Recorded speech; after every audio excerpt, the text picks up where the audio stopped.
विश्व के सारे लोग करे जो साथ में मिलकर प्रार्थना, सबका मंगल होगा तब, सबका मंगल होगा तब, बढ़ेगी विश्व की चेतना।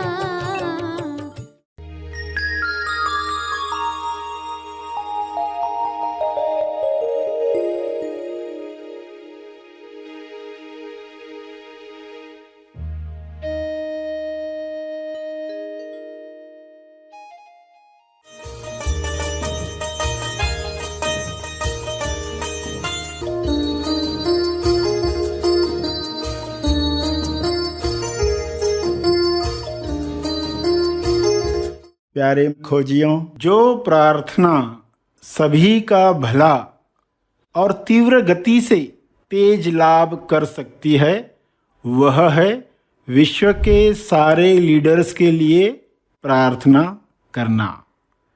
विश्व के सारे लीडर्स एक दिशा में काम करें तो परिणाम जो आएगा जल्द और भव्य होगा। तो प्रार्थना में विश्व के सारे लीडर्स के लिए 3 चरण क्या रखने चाहिए? पहला, विश्व के सारे लीडर्स नायक निस्वार्थ भाव से विश्व शांति और संपूर्ण स्वास्थ्य के लिए काम करें। वे सब शांति दूत बने। उसका दूसरा चरण ये हो कि विश्व के सारे लीडर्स आउट ऑफ बॉक्स की सोच रखें, यानी समस्याओं का रचनात्मक समाधान वे ढूंढ पाएं। जो विश्व में पहले कभी नहीं हुआ, वह सब मिलकर प्रेम आनंद मौन से आयोजित करें। तीसरा चरण, विश्व के सारे लीडर्स की इच्छा वही हो जो ईश्वर की इच्छा है, यानी जो ईश्वर की इच्छा है वही इच्छा विश्व के सारे लीडर्स रखें। यह संभव है, ऐसा हो रहा है। सभी को शुभेच्छा। हैप्पी थॉट्स तेज ज्ञान फाउंडेशन द्वारा आयोजित ध्यान प्रार्थना बीज बोने के लिए आप सबका स्वागत करते हैं।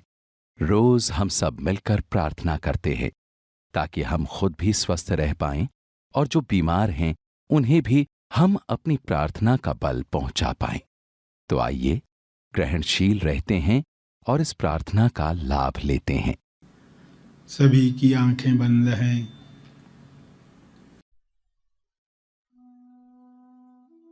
प्यारे खोजियों, खुले मन से प्रार्थना करना जरूरी है।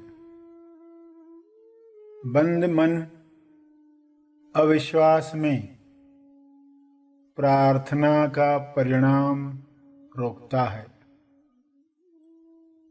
इसलिए ईश्वर से प्रार्थना करें कि मेरा मन खोल दो, मैं खुलने के लिए तैयार हूं। बंद मन औरों के लिए प्रार्थना करना नहीं चाहता। मन का तर्क है कि अकेले से क्या होगा, हमारे एक थॉट से, हमारी एक प्रार्थना से क्या होने वाला है। ऐसा सोचने वाला मन खुला हुआ मन नहीं है। बंद मन हर बात को शंका से देखता है। शक होता है कि अदृश्य नियम काम कर रहे हैं या नहीं। यह खुला हुआ मन नहीं है। जब आपको कहा जाता है कि मन बंद है या खुला है, आप काम शुरू कर दो, कुछ परिणाम दिखने के साथ विश्वास बढ़ेगा। आप काम शुरू करो। दुनिया का कोई भी इंसान प्रार्थना न कर रहा हो, क्षमा न मांग रहा हो, तो भी आप क्षमा प्रार्थना करें।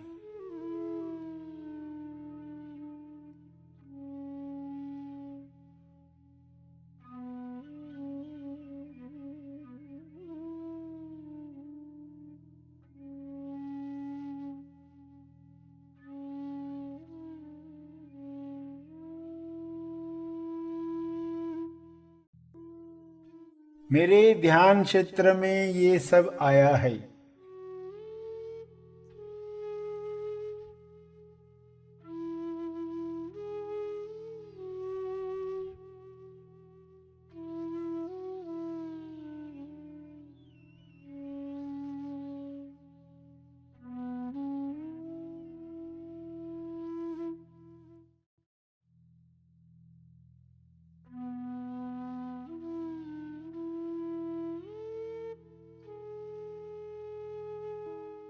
योगदान में तो कोई 100% रेस्पॉन्सिबिलिटी भी लेता है।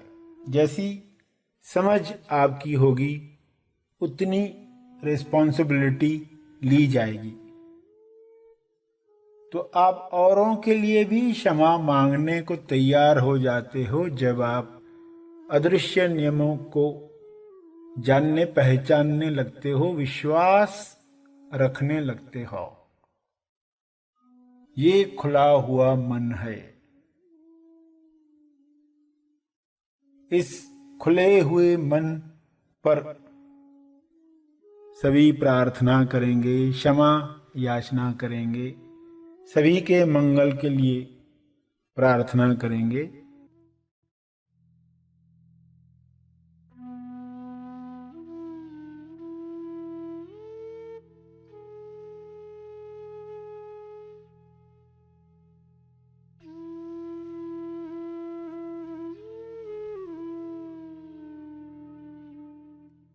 हे परमात्मा, मैं अपने मन को खोल रहा हूँ। मैं अपने मन को खोल रहा हूँ ताकि मेरी हर श्वास के साथ मुझ में जागृति बढ़े। मेरी जागृति से हर जीव का भला हो। मुझे मदद करो, मदद करो। मैं अपने मन को खोल रहा हूँ, खोल रहा हूँ ताकि सत्य श्रवण से मेरी उलझन दूर हो जाए। मेरी सुलझन से सबके विकास में लाभ हो। मेरी उलझन दूर हो, सबका विकास हो, सबका विकास हो। धन्यवाद, धन्यवाद, धन्यवाद।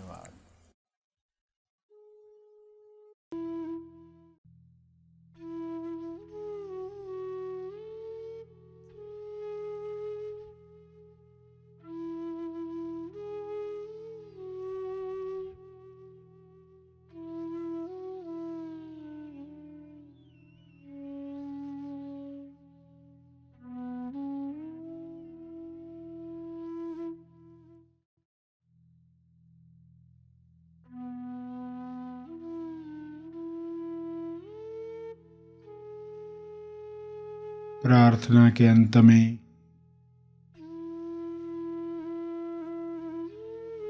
अपने तप का बल, अर्जित बल लोक कल्याण के लिए समर्पित करेंगे।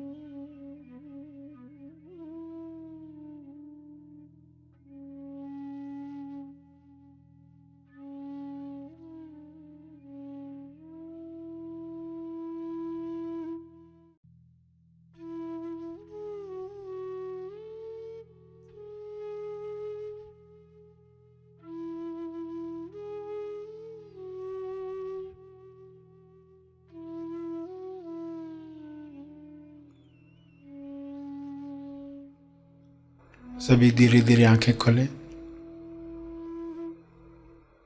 आइए सब ग्रहणशील होते हैं एक चेतना संदेश सुनने के लिए।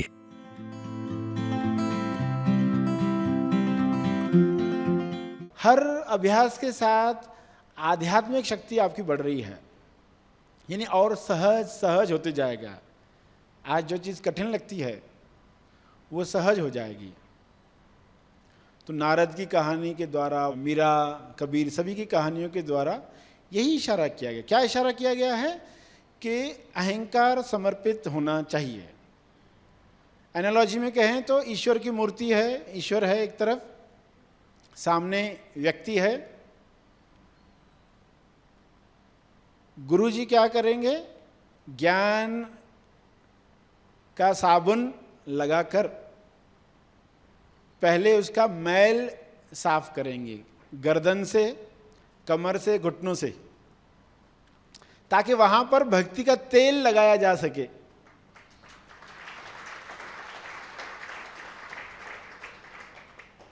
क्योंकि ईश्वर के सामने खड़ा है, मुंह दूसरी तरफ है, पीठ के पीछे ईश्वर, और अकड़ कर खड़ा है कि कहाँ है ईश्वर, किधर है ईश्वर, मुझे तो दर्शन ही नहीं होता। तो पहले वो मैल निकाल दी गई और बाद में वो तेल लगा, ताकि फ्लेक्सिबिलिटी बढ़े, घुटने झुके, कमर से वो झुके, गर्दन से वो झुके। तो ईश्वर तो था ही, वो कहीं गया ही नहीं था, सिर्फ व्यक्ति खड़ा है बीच में। इसके लिए ज्ञान का साबुन चाहिए और इसके लिए भक्ति का तेल चाहिए। तो हुआ क्या? समर्पण। व्यक्ति का समर्पण करवाने के लिए योगा सिखाओ उसको। गुरु योगा किस लिए होता है? इसलिए गुरु योगा का अर्थ ही है कि ऐसा योगा जो आपको अंदर गुरु को ढूंढने में मदद करे। अलग अलग आसन करते ना आप योगा में, ये आसन, वो आसन, तो कौन सा आसन? गुरु योगा का अर्थ था अंदर के गुरु को ढूंढ पाए, ऐसा आसन मिल जाए। तो समर्पण मुख्य बात। समर्पित यानी अहंकार समर्पित होता है, व्यक्ति समर्पित होता है। तो फिर समझ में आएगा गुरु योगा का अर्थ क्या था, गुरु भक्ति के पीछे क्या कारण था, भक्ति का पावर क्या है। सब वृत्तियों को तोड़ देती है। सिर्फ इतना ही भक्ति नहीं है कि पर्सन ने याद किया ईश्वर को, गुरु को याद किया, आंख से पानी आया, ये भक्ति के वृक्ष का फूल है, लेकिन पूरा वृक्ष नहीं है। ये भक्ति के वृक्ष का फूल है कि आंसू आ रहे, आज सत्य को याद करके आंसू आ रहे, प्रेम के आंसू आ रहे, ये वृक्ष का फूल है। भक्ति का वृक्ष जिसमें फल है, फूल है, टहनियाँ है, तन्ना है, रूट है, यानी भक्ति की शक्ति जो एक्शन में आ रही है, पहले भाव पर, फिर विचार में, फिर वाणी पर, फिर क्रिया में। तो ये भक्ति की शक्ति है। भक्ति की शक्ति हमारे जीवन में काम करे। मीरा के जीवन में जैसे काम हुआ, मीरा ने कहा मैंने ईश्वर को खरीदा। लोगों ने कहा ये तो काला है, किसी ने कहा गोरा है, अरे तुमने वो सस्ते में खरीदा है, तुमने महंगे में खरीदा। तो उसने कहा मुझे ये सब मालूम नहीं, मैंने आंख खोलकर खरीदा। मीरा ने कहा मैंने आंख खोलकर खरीदा। तो आंख खोलकर खरीदा यानी आंख, यानी अनुभव पर जाकर। ध्यान में आप आंख बंद करते तो क्या करते हो? एक्चुअली आंख खोलते हो। जब आंख बंद करते हो तो एक्चुअली आंख खोलते हो। तो आंख खोलकर देखा।